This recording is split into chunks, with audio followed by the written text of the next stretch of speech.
Olá, muito boa tarde. Já está no ar mais uma edição informativa de Mundo Record News com principais informações que marcam a atualidade.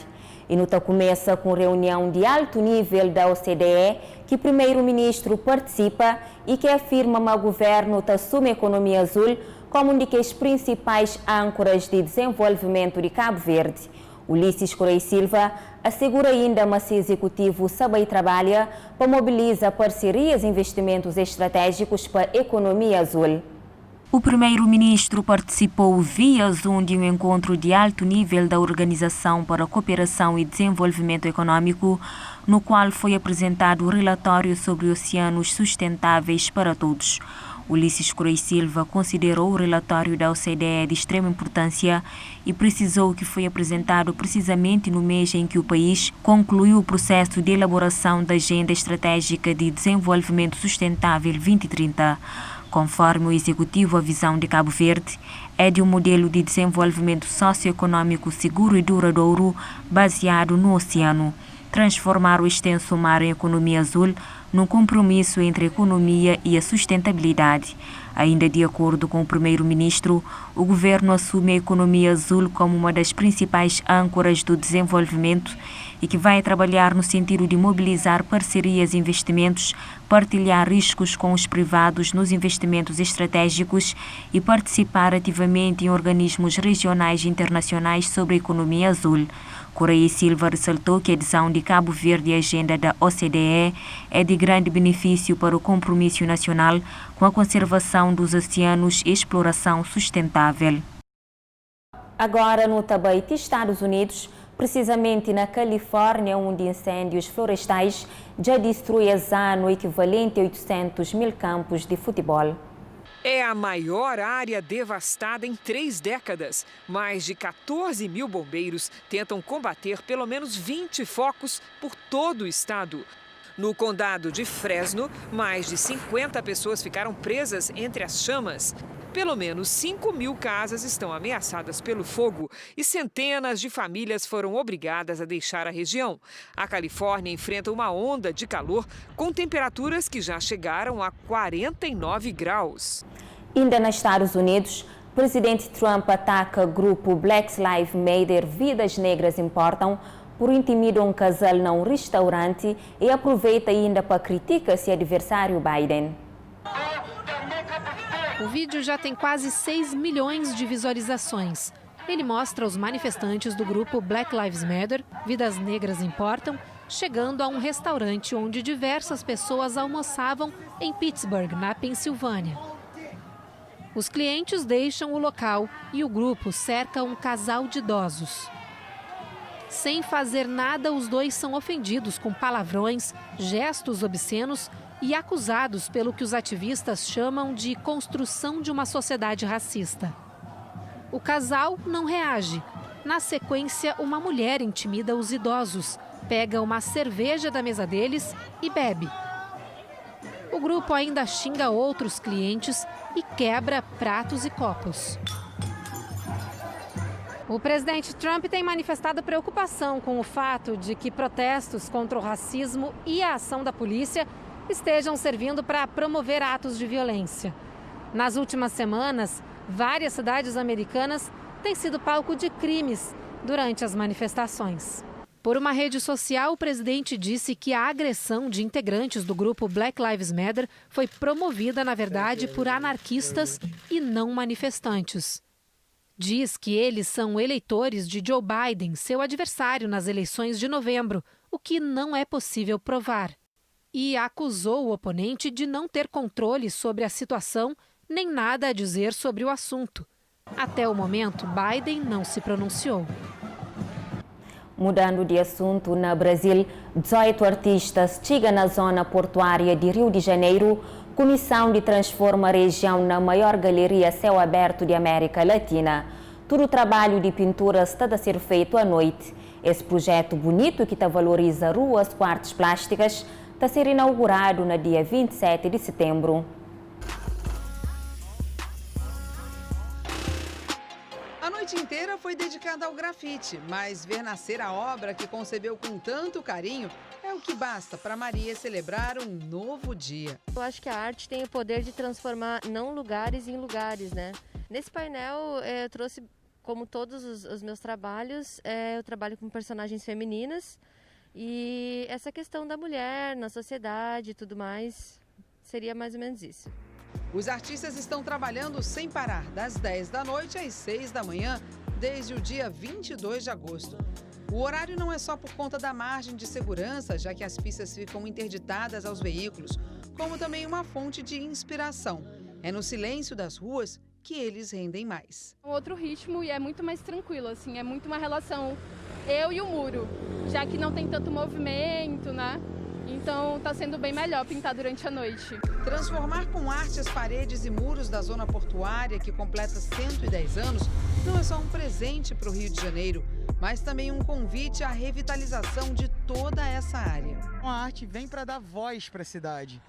Então, o projeto nasceu com a necessidade de dar essa voz para a cidade, de ressignificar os espaços urbanos e causar nas pessoas o pertencimento. Além de exaltar as belezas naturais do Rio, esses painéis também pretendem provocar uma reflexão sobre os temas atuais. Por isso que na hora de fazer a curadoria, eles pensaram em trazer entre esses 18 artistas, muitos deles que moram aqui pertinho, em comunidades como do Pinto e da Providência. Racismo, preconceito, trabalho e empatia estão entre os temas desenvolvidos por toda essa extensão de 1,5 km. Como as mulheres e suas lutas, no painel forte e ao mesmo tempo sensível e delicado da Marie, que vai ganhar um fundo lilás com as tonalidades do rosa em degradê. A maior galeria a céu aberto da América do Sul inaugura dia 27 de setembro, com promessa de portas abertas para cariocas e turistas mergulharem nessa reflexão e levarem lindas fotos para casa de recordação. Aqui vai ser o maior corredor de arte urbana do Brasil.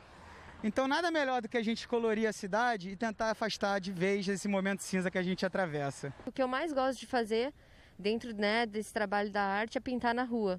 Porque a rua é bastante democrática, assim, você não precisa entrar numa galeria nem nada, está acessível a todos. E as pessoas vão se conectando a partir daí, vão se inspirando. E é maravilhoso isso.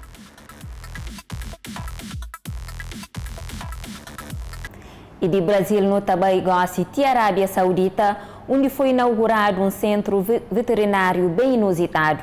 Local de 700 mil metros quadrados, é considerado o maior hospital do mundo para tratar camelos. Vista do alto, parece até uma fazenda convencional, mas a área, que se estende por 70 mil metros quadrados, é, na verdade, um centro de tratamento para pacientes especiais. O Hospital Veterinário de Salam foi criado em julho com um investimento equivalente a 190 milhões de reais. E o atendimento é exclusivo para um dos animais mais importantes da Arábia Saudita, o camelo. Lá, os animais recebem todos os tipos de cuidados, desde patas quebradas até infecções mais complicadas e tratamentos cirúrgicos. Enquanto alguns se recuperam ao ar livre, outros são tratados nas enfermarias do hospital. O local também abriga um centro de pesquisa para a reprodução de embriões, com tecnologia de ponta. Esse comerciante diz estar aliviado, porque não precisa mais dirigir por horas até encontrar atendimento para os animais. Os camelos fazem parte da história aqui do Oriente Médio. Além de serem um dos principais meios de transporte do deserto, por aguentarem longas travessias e altas temperaturas, eles também são fonte de leite, alimento e couro para os povos da região. Encontrei aqui remédios para meus camelos que não achava em nenhum outro lugar, diz Omair Al-Katani, depois de acalmar um de seus animais recém-trazido para tratamento. Ele ficou o tempo todo ao lado do companheiro, que passou por uma longa cirurgia e agora se recupera bem.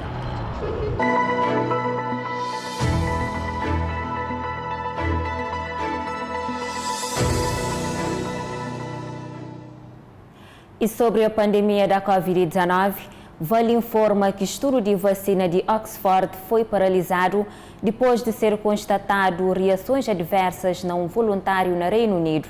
No entanto, apesar dessa paralisação, o estudo pode ser retomado quando o problema for identificado e solucionado. O diretor-geral da OMS afirma que não está apenas a luta contra um vírus, mas sim para um futuro mais saudável, seguro, limpo e sustentável. Conforme Tedros Adhanom, o mundo deve estar pronto quando a próxima pandemia vem. Assim é pela países a investir mais na saúde pública como parte de seus esforços para recuperar de Covid-19. Para o diretor-geral da Organização Mundial da Saúde, a Covid-19 está ensinando muitas lições, sendo uma delas é que a saúde não é um artigo de luxo para quem pode pagar, mas sim uma necessidade e um direito humano. Segundo o chefe da OMS, a saúde pública é a base da estabilidade social, econômica e política. Daí pediu aos países a investirem em serviços de prevenção, detecção e resposta às doenças. Considera que muitos países estão a fazer enormes avanços recentemente no campo dos medicamentos, mas realçou também que muitos negligenciaram os seus sistemas básicos de saúde pública, que é a base para responder aos surtos de doenças infecciosas.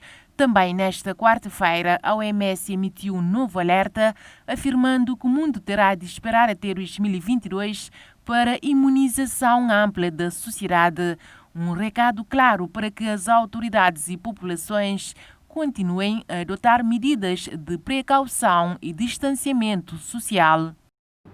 Portugal pode atingir 79 mil infectados para a Covid-19 em dezembro. Dados foi avançado para a Universidade de Washington, nos Estados Unidos da América. Os dados são assustadores e baseiam-se em 3 cenários traçados pelo Instituto de Métricas e Avaliação em Saúde da Universidade de Washington. O primeiro cenário é o mais benéfico e tem como premissa o uso da máscara por 95% da população portuguesa.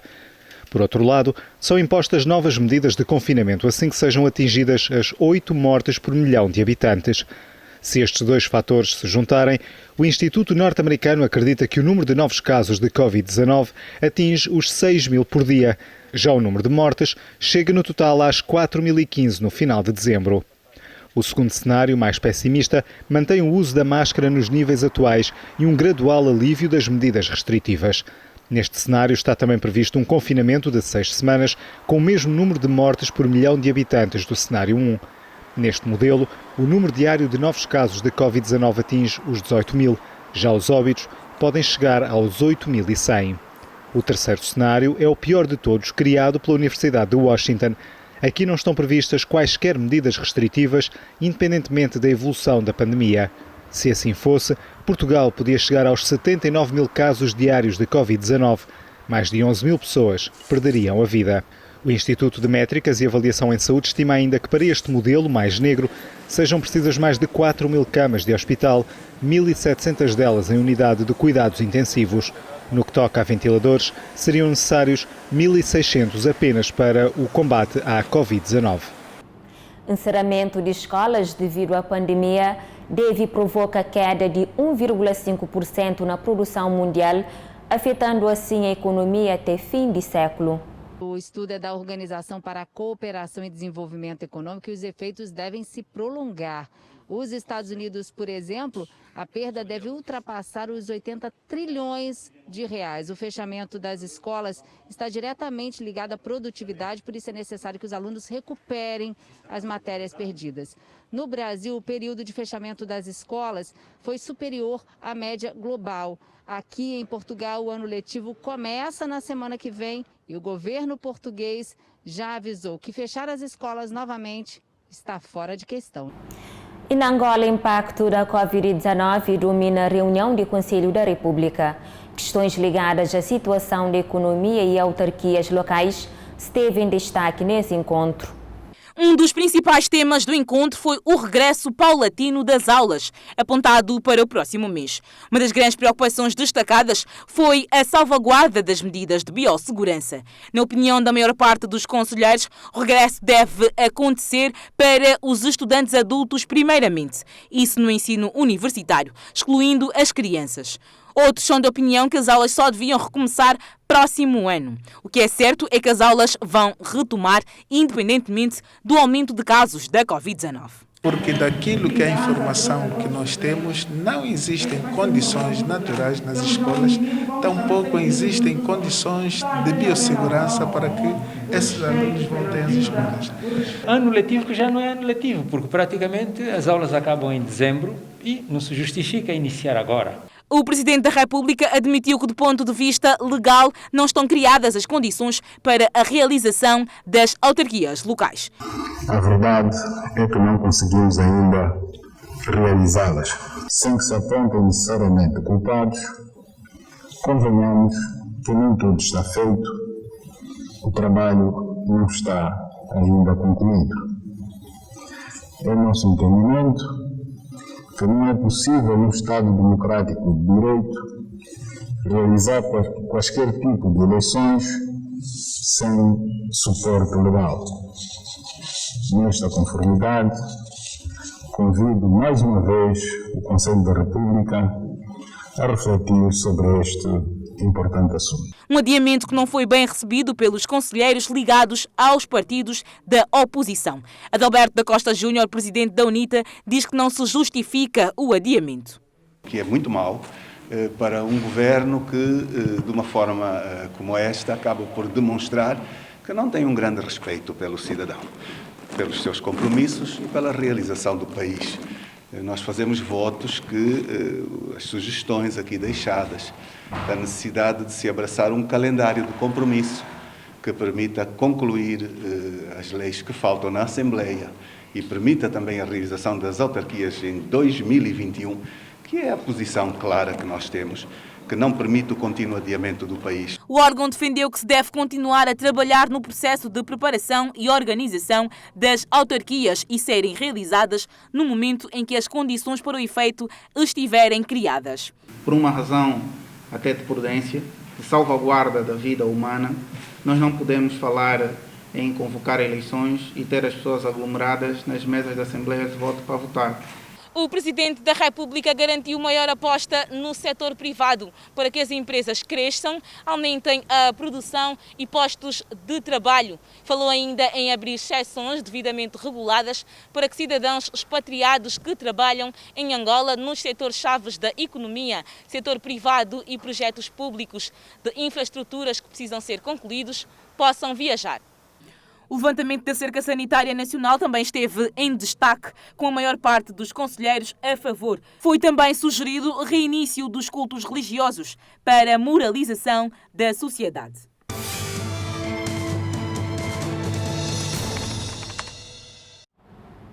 Agora, na revista de imprensa, jornalista Cassandra Silva se traz outros destaques que marcam a atualidade internacional.